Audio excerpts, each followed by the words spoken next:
Hello everyone, कैसे हो आप सब। आई होप आप सब अच्छे होंगे। तो आज की इस वीडियो में हम डिस्कस करेंगे आपके एसआरबी नेट वेजिटेबल साइंस के पार्ट 7 के बारे में। देखिए, जो आपकी बेसिक टू एडवांस सीरीज चल रही है, इसमें आपके जितने भी एमसीक्यू प्रैक्टिस सेट कराए जा रहे हैं वो आपके एसआरबी नेट वेजिटेबल साइंस का जो आपका अपकमिंग एग्जाम है उसके लिए काफी हेल्पफुल रहने वाले हैं। तो आप वीडियो में लास्ट तक बने रहिएगा। और वीडियो को लाइक नहीं किया तो जल्दी से लाइक कर दीजिए, हमारे चैनल को भी सब्सक्राइब कर दीजिए। तो चलते हैं क्वेश्चंस की ओर।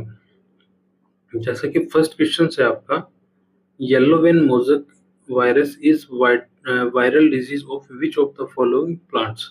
तो जो आपका yellow vein mosaic virus disease है वो निम्नलिखित में से किस जो है वेजिटेबल्स पे लगता है। ऑप्शन दिए गए हैं आपका, लेडी फिंगर है, मेथी है, ओनियन है, कैरेट है। ठीक है, तो जो आपका येलो वेन मोज़ेक वायरस है ये एक लेडी फिंगर यानी कि जो आपकी ओकरा ओकरा वेजिटेबल्स होती है, जिसमें आपके क्रोमोसोम नंबर की बात करें तो 2n बराबर 130 क्रोमोसोम नंबर होते हैं। और अगर इसका साइंटिफिक नेम की बात करें तो साइंटिफिक नेम इसका एबल मोस्कस एस्कुलेंटस। ठीक है, एस्कुलेंटस, एबल मोस्कस एस्कुलेंटस इसका साइंटिफिक नेम होता है। और मालवेसी फैमिली से ये बिलोंग करती है। तो इसका राइट आंसर था आपका ऑप्शन ए, लेडी फिंगर। ठीक है, नेक्स्ट है आपका, which of the following is a chemical name of vitamin B. तो विटामिन बी का केमिकल नेम, साइंटिफिक नेम पूछ रहा है, तो विटामिन बी को राइबोफ्लेविन कहते हैं। ठीक है, नेक्स्ट है आपका, the ideal temperature for potato tuberization. ये क्वेश्चन आपको पहले भी आप हमने करा दिया गया है। तो पोटैटो के ट्यूबराइजेशन के लिए फेवरेबल टेम्परेचर कितना रहता है, ये रहता है आपका 18 से 20 डिग्री सेंटीग्रेड। नेक्स्ट है आपका, little leaf of brinjal is caused by. तो जो ब्रिंजल में लिटिल लीफ हो जाता है वो होता है आपका माइकोप्लाज्मा या आपका फाइटोप्लाज्मा के कारण। ठीक है, नेक्स्ट देख लेते हैं। नेक्स्ट है आपका, the minimum isolation distance for producing certified seed in cauliflower. Cauliflower में सर्टिफाइड सीड को प्रोड्यूस करने के लिए जो पृथक्करण दूरी है, जो आइसोलेशन डिस्टेंस है, वो कितना रखा जाता है। ठीक है, तो यहाँ पर देख लीजिए, अब सर्टिफाइड सीड पूछ रहा है। दो सीड्स के बारे में पृथक्करण जो है डिस्कस करते हैं, आपका फाउंडेशन और आपका सर्टिफाइड। ठीक है, तो इसमें सर्टिफाइड सीड पूछ रहा है, तो सर्टिफाइड के लिए आप इसमें 1000 मीटर रखेंगे। ठीक है, 1000 मीटर। और आपको अगर फाउंडेशन पूछ ले तो फाउंडेशन के लिए रखा जाएगा इसमें 1600 मीटर। ठीक है, फाउंडेशन के लिए रखा जाएगा 1600 मीटर और सर्टिफाइड के लिए रखा जाएगा 1000 मीटर। नेक्स्ट देख लेते हैं। नेक्स्ट है आपका, which of the most commonly used propagation method in sweet potato. तो स्वीट पोटैटो में कौन सा प्रोपगेशन मेथड सबसे ज्यादा यूज किया जाता है, तो उसमें किया जाता है आपका वाइन कटिंग। तो अगर हम 1 हेक्टेयर की बात करें तो 1 हेक्टेयर में लगभग आपके 8300, ठीक है, लगभग आपके 8300 वाइन जो है वाइन कटिंग जो है आपके यूज होते हैं प्रति हेक्टेयर। ठीक है, नेक्स्ट है, which is not a self pollinated vegetable crop. तो ये कह रहा है कि निम्न में से सेल्फ पॉलिनेटेड क्रॉप्स जो है कौन सी नहीं है। तो यहाँ पे ऑप्शन है आपके, लेट्यूज है, लेट्यूज एक सेल्फ पॉलिनेटेड क्रॉप्स है, डोलिकस बीन है, केल है, गार्डन पी है। तो इसमें जो राइट आंसर होगा आपका ऑप्शन बी यानी कि डोलिकस बीन। डोलिकस बीन क्या है, एक ओपन क्रॉस पॉलिनेटेड है। ठीक है, एक क्या है, ओपन क्रॉस पॉलिनेटेड वेजिटेबल है। बाकी क्या आपके लेट्यूज है, केल है और गार्डन भी है, ये क्या है आपकी सेल्फ पॉलिनेटेड क्रॉप्स। नेक्स्ट आपका, doctor Pushkar Nath was associate with. तो डॉक्टर पुष्कर नाथ जो है, इन्होंने ही आपका जो सीड प्लॉट टेक्निक्स है पोटैटो में वो दी गई थी। ये आपके एक पोटैटो ब्रीडिंग से रिलेटेड है। ठीक है, नेक्स्ट है आपका, which of the following nodal agency coordinated the efforts of agri export zone। तो यहाँ पर एग्री एक्सपोर्ट जोन के बारे में बात की गई है, एग्री एक्सपोर्ट जोन। ठीक है, एग्री एक्सपोर्ट जोन के बारे में बात की है। तो इसके नोडल एजेंसी कौन सी है, तो इसकी नोडल एजेंसी होती है आपकी एपेडा। नेक्स्ट है आपकी विच of the following is A precursor of ethylene biosynthesis.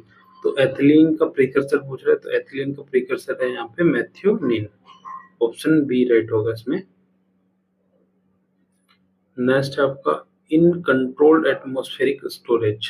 Control जो एटमॉस्फेरिक स्टोरेज होता है, इनमें से ऑप्शन बताना है कि उसमें किस प्रकार जो है आपका जो CO2 है और आपकी O2 है, ठीक है, उसको कंट्रोल किया जाता है।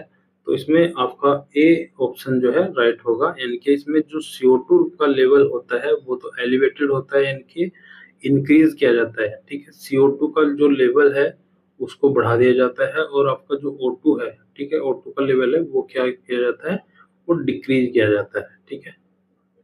यानी कि CO2 उसमें जो कार्बन डाइऑक्साइड है उसका लेवल बढ़ा दिया जाएगा, और आपका जो ऑक्सीजन है, ऑक्सीजन का लेवल इसमें डिक्रीज यानी कि घटा दिया जाता है, जो आपका कंट्रोल एटमॉस्फेरिक जो आपका स्टोरेज होता है, ठीक है। नेक्स्ट है आपका साबूदाना, जो उसको सागो भी बोलते हैं, इस प्रेपरेड फॉर्म। तो ये किस प्लांट या किस वेजिटेबल से बनता है, तो ये बनता है आपका टेपियोका और कसावा, ठीक है। इसको मनी हॉट एस्कुलेंटा भी बोलते हैं, इसका साइंटिफिक नेम है मनी हॉट एस्कुलेंटा, ठीक है। जो टेपियोका होता है मनी हॉट एस्कुलेंटा, इसका ऑप्शन 3 राइट होगा। ये जो आपका टेपियोका है और आपका कैसावा है, दोनों से ही प्रिपेयर किया जाता है। नेक्स्ट है आपका which of the following terms is used for removal of types from a seed production plot. तो सीड प्रोडक्शन जब प्लॉटिंग करते हो, आप सीड प्रोडक्शन करते हो, एक नर्सरी बनाते हो, तो उसमें कुछ ऑफ टाइप्स प्लांट जो है जम जाते हैं, तो उनकी हटाने के लिए, उनको रिमूव करने के लिए क्या किया जाता है, तो उनको किया जाता है आपका रोगिंग। यानी कि जब किसी एक वैरायटी को आप बो रहे हो, ठीक है, एक वैरायटी को बो रहे हो, तो उसमें किसी अन्य यानी कि सेम सेम आपकी जो एक तरीके से कह सकते हैं सेम फसल की अन्य वैरायटी जब आपकी किसी वैरायटी में जम जाती है, ठीक है, प्रोपेगेट कर जाती है, तो उसको हटाने के लिए क्या किया जाता है, रोगिंग किया जाता है। नेक्स्ट है आपका which of the following is not BT west bio formulation available commercially in the market. तो ये कह रहा है कि कौन सा इनमें से एक बीटी वेस्ट फॉर्मुलेशन नहीं है जो कमर्शियली जो है अवेलेबल हो जाता है मार्केट। तो ऑप्शन दिए गए हैं, स्पाइक्यूटरीन है, डेल्फिन है, आपका बायोविट है, आपका NSKE है। तो NSKE यहाँ पर होगा आपका नीम सीड कर्नल एक्सट्रैक्शन, ठीक है, नीम सीड कर्नल एक्सट्रैक्शन। तो इसमें राइट आंसर आपका 4 ही होगा। इसका NSKE का जो फुल फॉर्म होता है आपका नीम सीड कर्नल एक्सट्रैक्शन, ठीक है। नेक्स्ट है इंटरनेशनल सेंटर फॉर पोटैटो, जो आपका CIP होता है, ठीक है, CIP। तो इंटरनेशनल सेंटर फॉर पोटैटो जो आपका CIPN के जो आपका लीमा पेरू में है, maintain A germ plasm collection of which of the following. तो यहाँ पर किस वेजिटेबल्स के जर्म प्लाज्म को मेंटेन किया जाता है, तो यहाँ पे किया जाता है आपका पोटैटो और स्वीट पोटैटो, इन दोनों की ही जर्म प्लाज्म को मेंटेन किया जाता है। बाकी नेक्स्ट देख लेते हैं। नेक्स्ट आपका cavity spot is a physiological disorder of. तो जो कैविटी स्पॉट फिजियोलॉजिकल डिसऑर्डर होता है वो होता है आपका कैविटी यानी कि कैरेट, ठीक है। तो ये होता है आपकी कैरेट में, कैविटी से याद रखना C4 cavity, C4 carat. Next है द ओरिजिन एबलमोस्कस एस्कुलेंटस, जो मैंने अभी आपको बताया था कि इसमें 130 क्रोमोसोम नंबर होते हैं, is most likely from which of the following crosses. तो ये जो एबलमोस्कस एस्कुलेंटस होता है, ठीक है, इसको ओकरा बोलते हैं। तो ये निम्नलिखित में से किस किस के बीच क्रॉस करके प्रोड्यूस किया गया है, डेवलप किया गया है, ठीक है।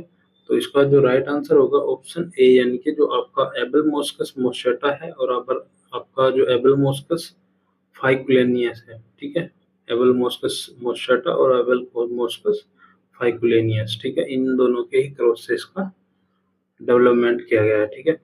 नेक्स्ट है आपका the edible part of rhubarb. जो रूबर एक वेजिटेबल है, इस प्रकार देखिए यहाँ पर चित्र में दिखाया गया है, इस प्रकार की एक आपकी वेजिटेबल होती है।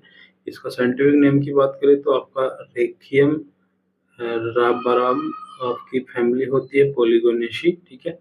और इसका जो एडिबल पार्ट होता है वो होता है ये यहाँ पर, इसका ये ऊपर का पत्ती रह गया और ये स्टोक्स होता है, ठीक है। इसको बोलते हैं पिटियोल। ये इतना पार्ट जो है इसका एडिबल किया जाता है, यहाँ पे ये रखा है, ठीक है। तो यही इसका पार्ट जो है स्टोक्स जो है, इसको पिटियोल भी बोलते हैं या इसको स्टोक भी बोलते हैं। ये आपका खाया जाता है। नेक्स्ट है आपका which one of the following plant nutrient is useful in increasing resistance to disease and insect pest? तो कौन सा प्लांट न्यूट्रिएंट है जो इंसेक्ट डिजीज और आपका डिजीज रेजिस्टेंस के लिए प्रतिरोधी होता है? तो इसमें होगा ऑप्शन बी यानी कि पोटेशियम। जो आपको पोटेशियम है वो प्लांट्स में इंसेक्ट पेस्ट और आपकी जो डिजीज है उनके लिए रेसिस्टेंट जो है प्रोड्यूस करता है। नेक्स्ट है आपका which is not a anti transparent. तो इनमें से कौन सा एंटी ट्रांसपेरेंट नहीं है? इसमें फिनाइल मर्क्यूरिक एसीटेट यानी कि जो आपका PMA, ठीक है, ये दिया गया है। ये तो एक एंटी ट्रांसपेरेंट है। बाकी 8HQ और केओलिन ये भी आपके एंटी ट्रांसपेरेंट है। बाकी बचा आपका सिल्वर थायोसल्फेट, ये एक एंटी ट्रांसपेरेंट नहीं है। तो इसका राइट आंसर होगा ऑप्शन 4। तो ये थे आपके आज की सीरीज के मोस्ट इम्पोर्टेंट क्वेश्चंस। ये जितने भी क्वेश्चंस आपको कराए जा रहे हैं ये आपके ICR SRB net vegetable science के जो आपका अपकमिंग एग्जाम है उसके लिए काफी हेल्पफुल रहने वाले हैं।